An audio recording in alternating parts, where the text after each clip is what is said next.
Hello students, welcome back to my channel B learning. तो students, आपके class 12 के चल रहे थे एक्स्ट्रा नोट्स। ठीक है, आपके क्लास 12 के एक्स्ट्रा नोट चल रहे थे। जो स्टूडेंट्स ये वीडियो फर्स्ट टाइम देख रहे हैं, मैं आपको बता दूं कि मैं बायोलॉजी क्लास 12 की यूनिट फर्स्ट, यूनिट सेकंड और अनसोल्ड करा चुकी हूँ कंप्लीट। अब एक्स्ट्रा नोट्स करा रही हूँ। आप एक बार प्लेलिस्ट चेक कर लीजिए और सब चीज़ों के लिंक आपको डिस्क्रिप्शन बॉक्स में मिल जाएगी। जो आज की हमारी वीडियो है, जैसे कि मैंने लास्ट वीडियो में आपको शॉर्ट नोट कराए थे, जिन स्टूडेंट्स ने देखे हैं वो प्लेलिस्ट चेक कर लें या फिर लिंक देख लें डिस्क्रिप्शन बॉक्स में। ठीक है, तो लास्ट वीडियो में मैंने आपको बताया था, लास्ट वीडियो में मैंने आपको 4 शॉर्ट नोट्स करा दिए थे और 4 शॉर्ट नोट्स अभी बचे थे। तो आज की वीडियो में हम वही कवर करेंगे। ठीक है, तो आज की वीडियो में हम 1, 2, 3 और 4, ठीक है, 4 शॉर्ट नोट कंप्लीट करेंगे और फिर हमारे एक्स्ट्रा नोट्स कंप्लीट जाएंगे। इसके बाद मैं आपको एक फुल फॉर्म की वीडियो बनवाऊंगी उसके बाद। ठीक, तो स्टार्ट करते हैं। वृषण या फिर टेस्टिस के 2 कार्य लिखिए। ये क्वेश्चन मोस्ट इम्पॉर्टेंट है और एग्जाम में शॉर्ट में बहुत बार पूछा जाता है। वृषण, वृषण क्या होता है या फिर टेस्टिस मेल रिप्रोडक्टिव ऑर्गन। मैं यहाँ नोट डाल के लिख रही हूँ।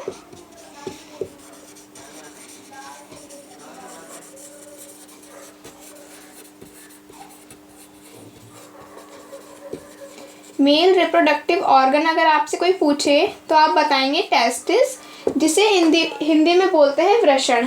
वृषण या फिर टेस्टिस। अब आप कई जगह देखेंगे तो आपको कहीं TES लिखा मिलेगा और कई जगह TES मिलेगा।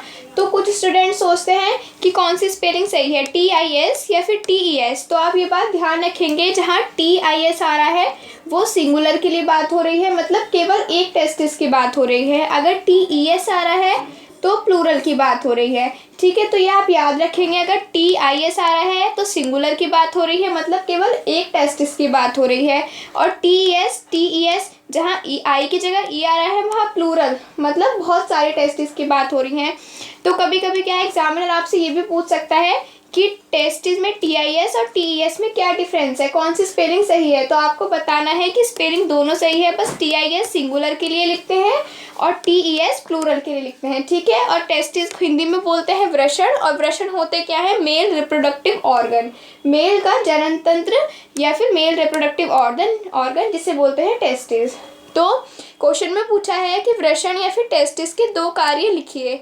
तो वृषण के 2 कार्य लिखने हैं तो आप 2 ही पॉइंट्स लिखेंगे। फर्स्ट पॉइंट है नर लैंगिक हार्मोन टेस्टोस्टेरोन का स्त्रावण करना होता है। जो हमारे टेस्टिस हैं, मतलब मेल्स में, वो क्या करती हैं, हार्मोन कौन सा, टेस्टोस्टेरोन। टेस्टोस्टेरोन किसका हार्मोन हो गया, मेल का। अगर आपसे ऑब्जेक्टिव में पूछते हैं कि मेल हार्मोन कौन सा होता है, आपको 4 ऑप्शन दिए हैं तो आपको टेस्टोस्टेरोन पे टिक करना है, और ऑप्शन नहीं दिए हैं तो आपको डायरेक्टली टेस्टोस्टेरोन लिखना है। ठीक है, तो नर लैंगिक हार्मोन टेस्टोस्टेरोन का स्त्रावण करते हैं कौन, वृषण या फिर टेस्टिस। सेकंड पॉइंट है नर युग्मक मेल गैमेट स्पर्म या फिर शुक्राणु के फॉर्मेशन करना होता है। ठीक है, जो मतलब मेल गैमेट होते हैं नर युग्मक को इंग्लिश में बोलते हैं मेल गैमेट और स्पर्म को बोलते हैं शुक्राणु।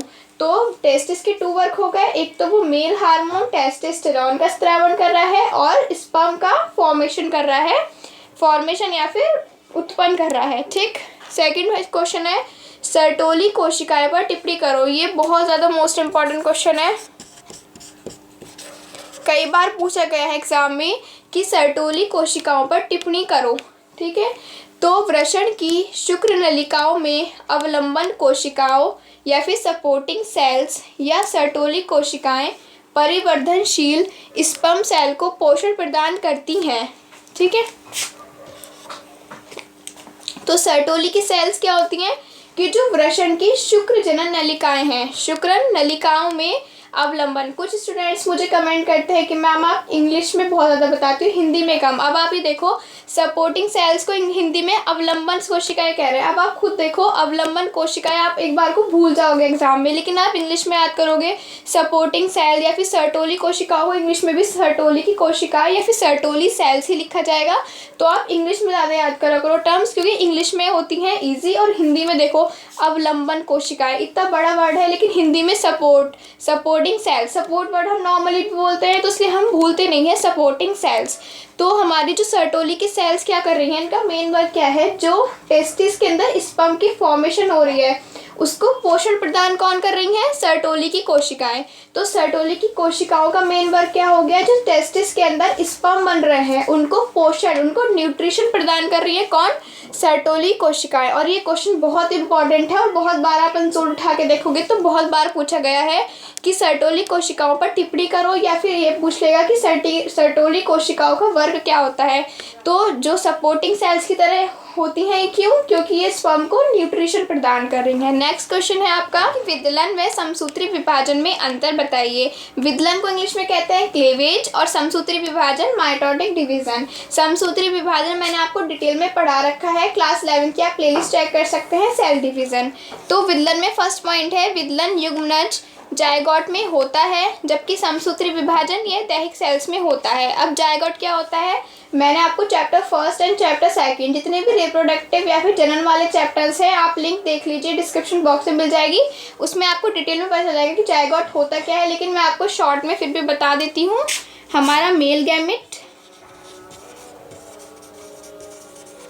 एंड फीमेल गैमेट, हिंदी में बोलेंगे नर युग्मक एंड मादा युग्मक, ठीक है। मेल गैमेट होता है स्पर्म या फिर हिंदी में बोलते हैं शुक्राणु, और फीमेल गैमेट होता है ओवम, या फिर आप एग भी बोल सकते हैं, एग बोल सकते हैं, ओवा भी बोल सकते हैं। इन दोनों का जब क्या होता है? फ्यूजन, तो हमारा बनता है जायगोट, ठीक है। जायगोट बनता है और ये पूरी प्रोसेस कराती है फर्टिलाइजेशन। तो जायगोट क्या होता है? जब मेल गैमेट और फीमेल गैमेट मतलब स्पर्म और एग का फ्यूजन होता है तो बनती है एक संरचना जिसे जायगोट या फिर युग्मनज बोलते हैं, और ये पूरी प्रोसेस, इन दोनों का फ्यूजन फर्टिलाइजेशन कहलाता है। ये मैं आपको पढ़ा चुकी हूँ डिटेल में, अगर आपको पढ़ना है तो आप जनन वाली प्लेलिस्ट चेक कर लीजिए, ठीक है। तो विदलन जायगोट में होता है, मतलब जब जायगोट बन जाता है तो उसमें डिवीजन स्टार्ट होता है, इस डिवीजन को ही क्या बोला है? विदलन या फिर क्लीवेज। नेक्स्ट पॉइंट है समसूत्री विभाजन, ये दैहिक सेल्स में होता है, दैहिक सेल्स या फिर सोमेटिक सेल्स। सोमेटिक सेल्स क्या होती हैं? ये हमारी बॉडी की सेल्स बनाती हैं, बॉडी की सेल्स बनाती हैं, या फिर जो हमारे ऑर्गन्स हैं उनकी फॉर्मेशन में हेल्प करती है कौन? दैहिक सेल्स या फिर सोमेटिक सेल्स। नेक्स्ट पॉइंट है, इसमें अंतरावस्था छोटी होती है, इसमें अंतरावस्था लंबी होती है। यहाँ छोटी और लंबी का मतलब है कि बहुत ज़्यादा कम समय के लिए और बहुत ज़्यादा समय के लिए, तो इस चीज़ के लिए हमने छोटी और लंबी यूज़ किया है।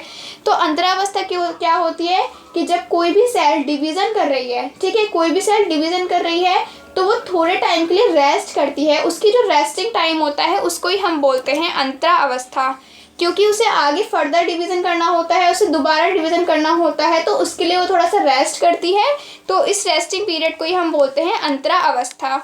विदलन की जो रेस्टिंग स्टेज है वो बहुत ज़्यादा छोटी होती है, बहुत कम टाइम के लिए रेस्ट करती है, लेकिन समसूत्री विभाजन की क्या होती है? लंबी होती है, ठीक है, लंबी होती है। नेक्स्ट पॉइंट है, इसमें अंतरावस्था में ओनली डीएनए सिंथेसिस होता है, इसकी अंतरावस्था में डीएनए एंड साइटोप्लाज्म की सिंथेसिस होती है। अब सिंथेसिस क्या होता है? सिंथेसिस माने होता है किसी भी चीज़ की फॉर्मेशन बोल सकते हैं आप। तो जब हमारी विदलन की अंतरावस्था हुई तो इसमें डीएनए का निर्माण हुआ, ठीक है, लेकिन जब समसूत्री विभाजन की अंतरावस्था है तो उसमें डीएनए एंड साइटोप्लाज्म, मैंने आपको बताया था कोई भी सेल है, ठीक है, ये आपकी कोई भी सेल है, सेल के अंदर जितना भी फ्लूइड भरा होता है, जितना भी मटेरियल भरा होता है, उस सब को हम बोलते हैं साइटोप्लाज्म, ठीक है, इन सब को बोलते हैं हम साइटोप्लाज्म। तो साइटोप्लाज्म की सिंथेसिस होती है और डीएनए की, तो तीनों पॉइंट हो गए। मतलब विदलन में तो विदलन की जब रेस्टिंग स्टेज है तो ओनली डीएनए फॉर्मेशन हो रही है, लेकिन अगर समसूत्री विभाजन की रेस्टिंग स्टेज में डीएनए भी बन रहा है और साइटोप्लाज्म भी बन रहा है। नेक्स्ट क्वेश्चन मैंने आपको यहाँ पे लिखा है, ये सब मैं रफ कर देती हूँ।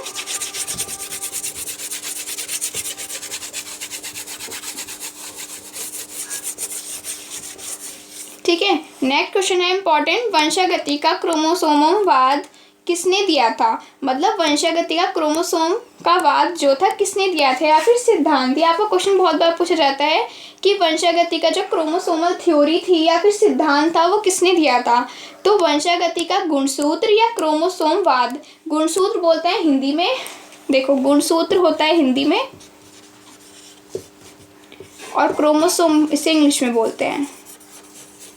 तो कभी कभी क्या है, क्रोमोसोम जो है वो डायरेक्ट ऐसे हिंदी में लिखा जाता है क्रोमोसोमवाद, तो गुणसूत्र भी लिखा सकता है, क्रोमोसोम भी लिखा सकता है। तो वंशागति का गुणसूत्र या क्रोमोसोमवाद सिद्धांत सटन और बोवेरी, ये 2 साइंटिस्ट हैं, आपको याद रखने और एग्जाम में अंडरलाइन करके आने हैं। सटन एंड बोवेरी ने 1902 में दिया था। तो वंशागति का जो क्रोमोसोम का सिद्धांत था वो किसने दिया, सटन ने और बोवेरी ने, किस सन में, 1902 में। तो ये थे आपके शॉर्ट क्वेश्चन। मैं एक बार आपको फिर से एक्सप्लेन कर देती हूँ कि टेस्टिस के 2 कार्य, टेस्टोस्टेरोन मेल हार्मोन का स्त्रावण करना और स्पर्म की फॉर्मेशन करना, ठीक है, की फॉर्मेशन करना। नेक्स्ट क्वेश्चन था सर्टोली कोशिकाएं। तो सर्टोली कोशिकाएं क्या कर रही हैं, स्पर्म को न्यूट्रिशन प्रदान कर रही हैं और इसलिए इन्हें सपोर्टिंग सेल्स भी कह रहे हैं। नेक्स्ट था विदलन और समसूत्री में अंतर। तो विदलन जायगोट में हो रहा है। जायगोट कैसे बनता है, मेल गैमेट और फीमेल गैमेट के फ्यूजन से।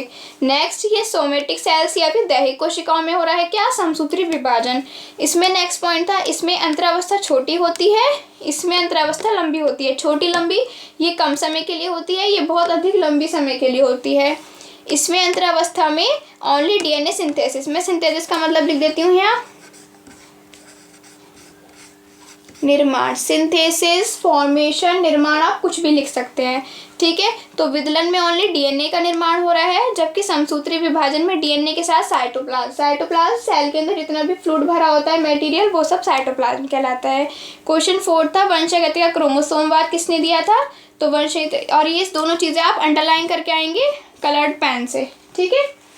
सटन और बोवेरी ने 1902 में दिया था। तो ये हो गए हैं आपके एक्स्ट्रा नोट्स कंप्लीट। तो फ्रेंड्स, अगर आपको वीडियो पसंद आए तो मेक श्योर वीडियो को लाइक करें और अपने फ्रेंड के साथ शेयर करें। Thank you.